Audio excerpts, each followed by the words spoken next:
This is Neeti Central and you're listening to me, Suraj, and we've been all hyped up about this Indo-US relationships and the new turn that might happen in the coming future. Prime Minister Narendra Modi has been traveling quite a lot from Nepal to Japan, and in the middle, everywhere he's been, he's got a lot of attention, a lot of praise, and the country definitely seems to be taking a new identity in the global world. Now, with the Indo-US relationships, there is something very, very important because US happens to be one of the key players in the world.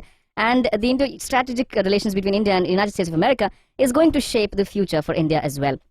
Now, the relationship has a lot of dynamics, and a lot of people are curious as to what might happen. To discuss about the same, I have on the program Mr. W.P.S. Sidhu, who happens to be the director of the Brookings Institute in India. So, welcome to the program. Thank you very much.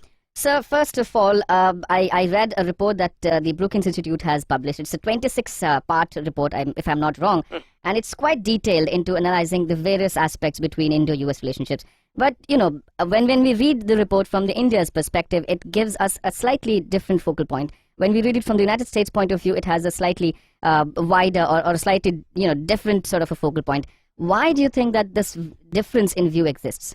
Well, certainly, I think that should be that is the situation in the relationship, in any bilateral relationship.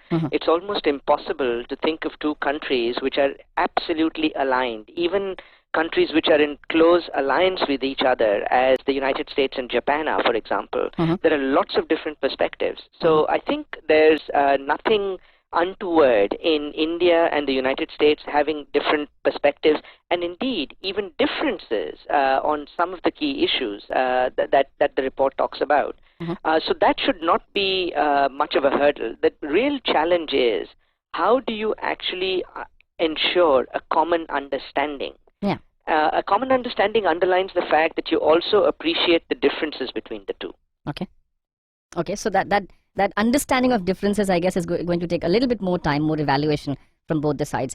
Moving further, sir, the Indian ambition to become the world's third largest economy by 2025. It's definitely a big ambition. And the US's interest of seeing India as a key member in the G20.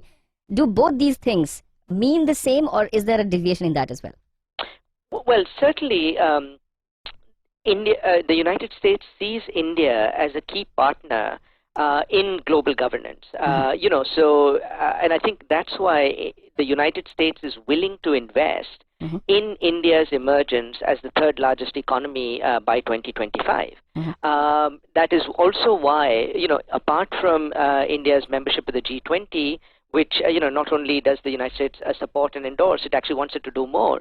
President Obama has also been perhaps the only president of the 5 permanent members of the UN Security Council to very strongly endorse India's membership of the UN Security Council. So I think the United States certainly sees it as inevitable that India is rising and is likely to become a very major economy and player, and it wants to have very good relations with India on that front and also partner in India's rise. Well, if that partnership could actually happen, I think US is definitely looking at a bigger role into India's internal functioning, and probably there could be some sort of agreements or disagreements on that front as well.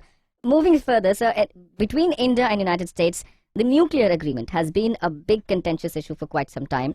And as per the report, one of the lines there is the formal 123 nuclear agreement, civil nuclear agreement bill approved by the US Congress has transformed into a portrait of Dorian Gray. Now, this line definitely has a lot of weight. Exactly why has this happened? What's the way forward for India? And if you could tell us the brutal truth about it. Well,